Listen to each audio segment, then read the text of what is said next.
أهلا وسهلا بيكم في الحلقة اللي بتتكلم على آخر نوع من أنواع الريسيرش ديزاينز. هنا بنتكلم على النوع اللي اسمه hypothesis testing أو explanatory. النوع ده عبارة عن إيه؟ افترض معايا إن أنت وأنت بتعمل الساينتفك ريسيرش أنت فعليا لقيت موديل، والموديل ده اللي هو ده مثلا 231 مناسب قوي للكونتكست بتاعك. طيب لقيته فين؟ لقيته في الليتريتشر.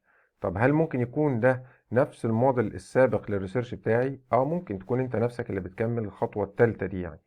طب هل ممكن يكون انا الريسيرشر اللي بكمل وممكن يكون لقيته في الليتريتشر؟ البديلين: اما ان انت نفس الريسيرشر وبتكمل عشان تقيس السيجنيفيكانس اللي كان نوت يت كونفيرمد في الريسيرش السابق، او تكون انت ريسيرشر اجتهدت بقوه وفي حد اجتهد قبلك فوصلت الموديل اقرب ما يكون للكونتكست اللي عندك، وبالتالي بقى المطلوب دلوقتي ان انت تست السيجنيفيكانس اللي هنا ده. طيب ساعتها الريسيرش ديزاين بيربس اللي مناسب ايه؟ اسمه ايه؟ اسمه هايبوثيسز تيستنج. هايبوثيسز تيستنج اسم مش مشهور غير في واحد من كتب الريسيرش، انما الاسم الاكثر انتشارا هو اكسبلاناتوري. اكسبلاناتوري او التفسيري، يعني احيانا يترجم لكلمة التفسيري. هظهر لكم السلايد كلها عشان تبقى واضحة. يعني ايه التفسيري؟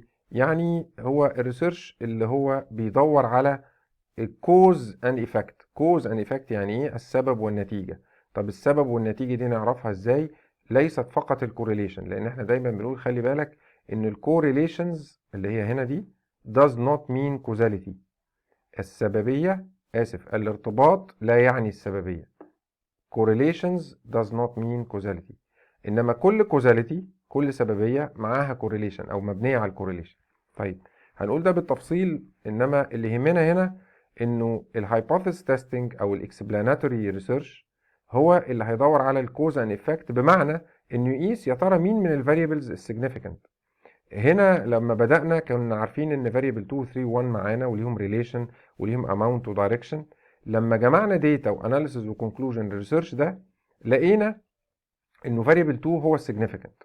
as if هنا ان انت عرفت مع انه 2 و 3 و 1 موجودين وضروريين كبوزيتيف ونيجاتيف باماونت لوجود الديبندنت ده، وليكن البرودكتيفيتي، الا انه variable 2 كسيجنيفيكانت variable مثلا، يعني وليكن التريننج، من غيره تنهار البرودكتيفيتي او تتاثر تاثر شديد وبالغ بغض النظر عن الاماونت والدايركشن. ومهم هنا نراجع الحلقه الخاصه ب اللانجوج اوف ريسيرش اللي كنت بتكلم فيها على طبيعه العلاقات، ان في تاثير فقط ما بين الفاريبلز وعلاقه، ولا كم اماونت، ولا كمان اتجاه من انواع البوزيتيف او النيجاتيف على نوعيه يعني، ولا كمان significant. وقلنا significant يعني critical regardless of the amount of the variable أو the relation، لأن ممكن تبقى الاماونت أو الريليشن قليلة بس العلاقة هنا significant، زي بعض مثلا في الأدوية المادة الفعالة مثلا.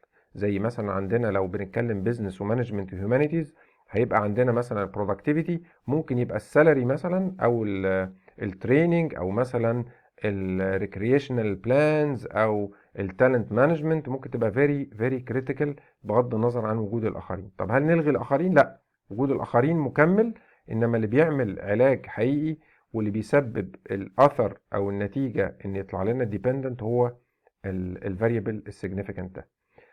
طب هل يا ترى نتيجة التست القوي اللي عملته ده أقدر أقول حاجة إكسترا نون كونفيرم ديت؟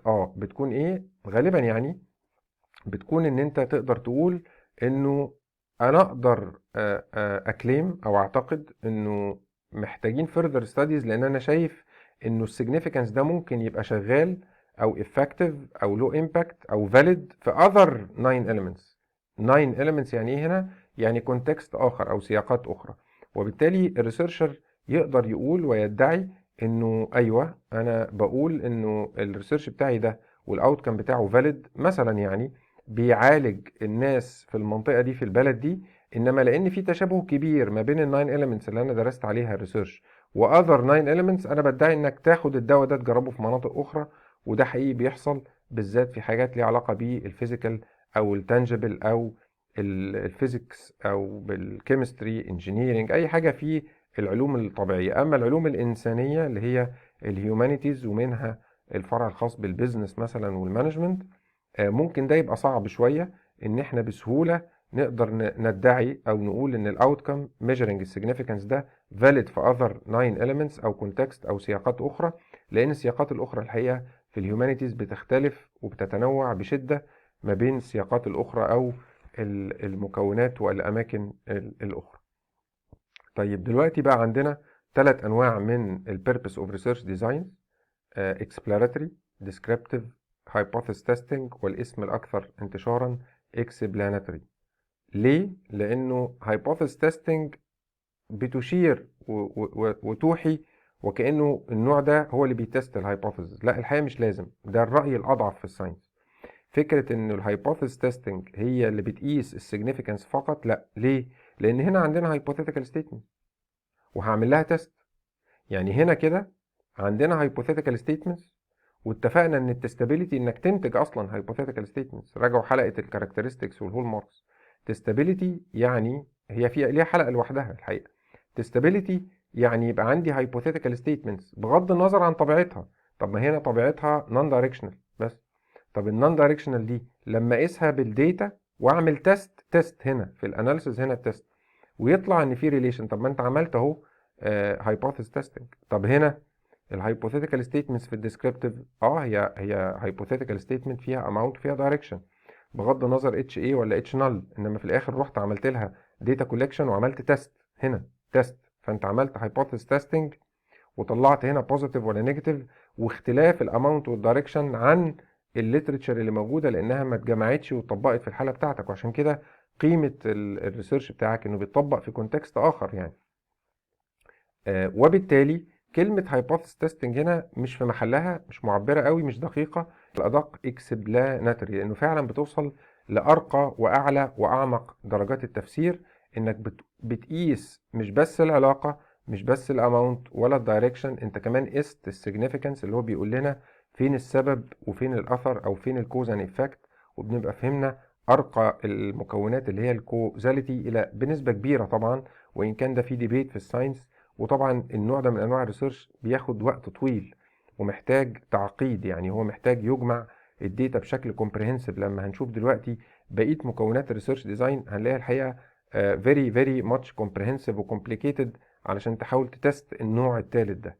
وعشان كده بنقول يمكن ده النوع ده مش بس محتاج ريسيرش واحد، ده ممكن يبقى ريسيرش واخر والتاني، يعني خلينا نقولها بلغه الساينتفك ريسيرش محتاج sort of replicability and generalizability. يعني محتاجين نكرر في ظروف شبيهة ونكرر الريسيرش ده في ظروف غير شبيهة مختلفة عشان نبتدي نطمن هو في فعلا كوز ان افكت وكوزاليتي ولا لا. الكوزاليتي والكوز ان افكت من النوع الثالث ده هي الاصعب، يمكن تبقى محجوزة وانسب وافيد ومرتبطة اكتر بدرجات العلمية الارقى، مثلا الاعلى زي الدكتوراه ولا غيره. انما درجة الماجستير اللي هو لو انا هعمل اول مرة ساينتفك ريسيرش يمكن ابقى في منطقة الديسكريبتيف لطبيعة الاشتراط وطبيعة المناسبة انها بتتبني على اختيارك من مودلز في الليتريتشر.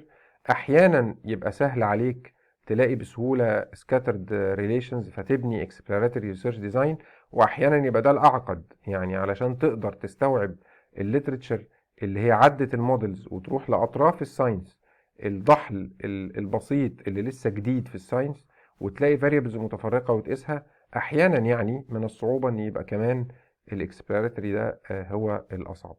احنا للاسف احيانا بنترجمهم وبنعكس الترجمه على طبيعه الكلمه وفقط، لا، الترمينولوجي هنا ليها دور. صحيح اكسبلوراتوري استكشافيه، ديسكريبتيف اقرب للوصف، واكسبلاناتوري اقرب للتفسير، الا انه اشتراطها هو ايه هو شكل الليتريتشر وطبيعتها علشان اختار النوع ده من انواع البيربس اوف ريسيرش ديزاين، وايه هو المتوقع منك كريسيرشر تطلع لنا بيه، وايه الغير متوقع ويعتبر استثنائي واضافي ومحتاج further investigation. كده احنا بالحلقات دي خلصنا الشرح والفرق ما بين البيربس اوف ريسيرش ديزاين، exploratory descriptive وhypothesis testing او الادق explanatory. الحلقات القادمة هتتكلم على حاجة اسمها الريسيرش ديزاين elements، بعد ما بقى عندنا تعريف للفاريبلز وانواعها، وبقى عندنا theoretical framework وعندنا hypothetical statements وحددنا في الحلقات الأخيرة أنهي purpose of research design نستخدمه، هنبتدي نتكلم على extra further components في الريسيرش ديزاين اسمها research design elements.